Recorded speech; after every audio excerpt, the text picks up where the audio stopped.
बिस्मिल्लाहिर्रहमानिर्रहीम। अस्सलाम वालेकुम डियर स्टूडेंट, मैं हूं नुमान खान, आपका फिजिक्स टीचर।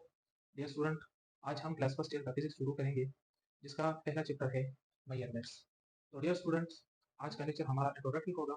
आज के लेक्चर में हम फिजिक्स का इंट्रोडक्शन करेंगे। ठीक है, तो फिजिक्स के इंट्रोडक्शन के लिए हम थोड़ा हिस्ट्री में जाएंगे, ताकि हम ये जान सकें कि फिजिक्स कैसे वजूद में आया।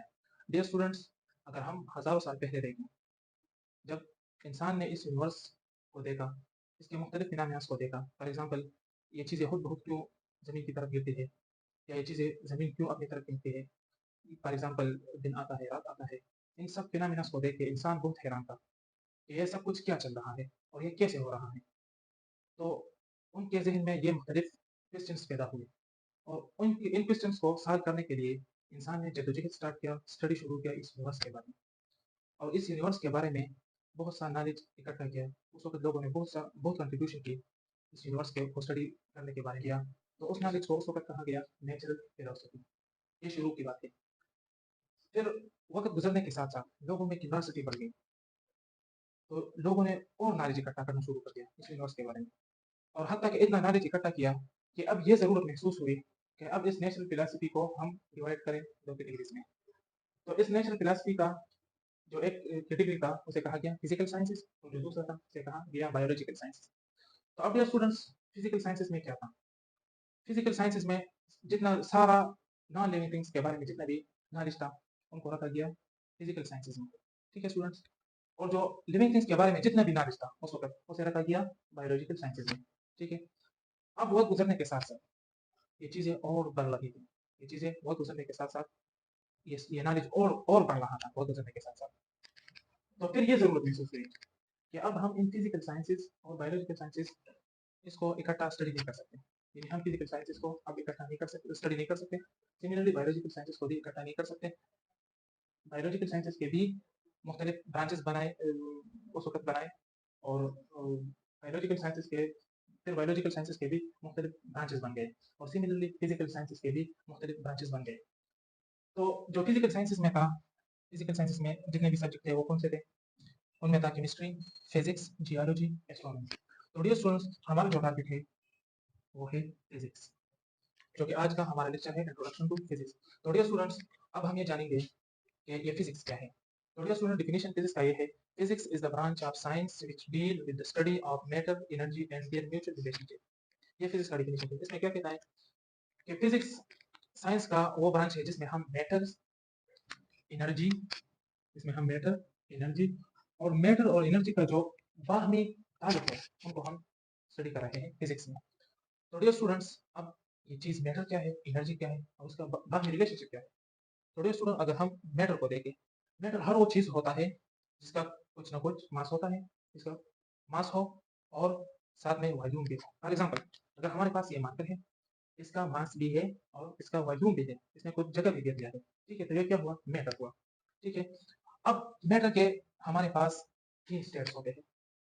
एक है सॉलिड, एक है लिक्विड, और जो तीसरा है वो है गैस। अब सॉलिड क्या है, लिक्विड क्या है, गैस क्या है?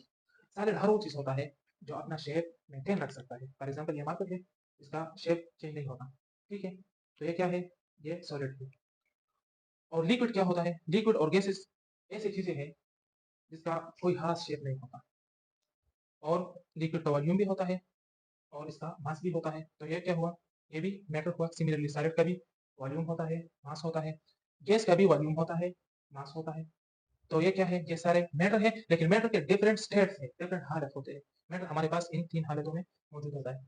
अब बहुत से स्टूडेंट ये क्वेश्चन करता है कि गैस का मास नहीं होता, क्योंकि वो इनिशियल स्टेज में है, उनका लेवल इतना नहीं होता। डियर स्टूडेंट्स, जब आप किसी गाड़ी में सीएनजी डलाते हो, तो आप उसमें किलोग्राम्स में सीएनजी डलाते हो। फॉर एग्जांपल, आप अगर आप किसी सीएनजी स्टेशन गए हो, तो आप अपनी गाड़ी में सीएनजी डालते हो, तो आप उसको कहते हो कि भाई 10 केजी सीएनजी डाल दो और 15 केजी डाल दो। तो ये क्या हुआ? इसका गैस का मास हुआ। यानी इसका मतलब ये है कि गैस का मास होता है। सीएनजी क्या है? सीएनजी भी एक गैस है, ठीक है? और उसका वॉल्यूम भी होता है। अगर आपने गुब्बारे में हवा ज़्यादा डाल दिया, तो वो क्या होता है? फट जाता है। तो इसका मतलब ये है कि अब गुब्बारे के अंदर और गैस नहीं आता। इसका मतलब ये है कि उसने सारा वॉल्यूम ऑक्यूपाई किया, तो इस वजह से वो फट गया। तो इसका मतलब ये है कि गैस का वॉल्यूम भी होता है और इसका मास भी होता है। तो डियर स्टूडेंट, ये था एक शॉर्ट सा लेक्चर आज का। जो सुनो अब हम ये देखेंगे कि ये एनर्जी क्या होता है। ये तो मैटर के बारे में था, अब हम ये जानेंगे कि ये एनर्जी क्या है। डियर स्टूडेंट्स, इस यूनिवर्स में मैटर के अलावा जितनी भी चीजें हैं वो क्या है, एनर्जी है। फॉर एग्जाम्पल अगर हम लाइट को देखें, लाइट क्या है, लाइट का मास होता है ना, इसका वॉल्यूम होता है। तो ये क्या है, एनर्जी को आपने कभी भी ऐसा नहीं देखा होगा कि किसी कमरे में लाइट ऑन है तो बहुत वक्त गुजरने के बाद इस कमरे में और लाइट नहीं आता।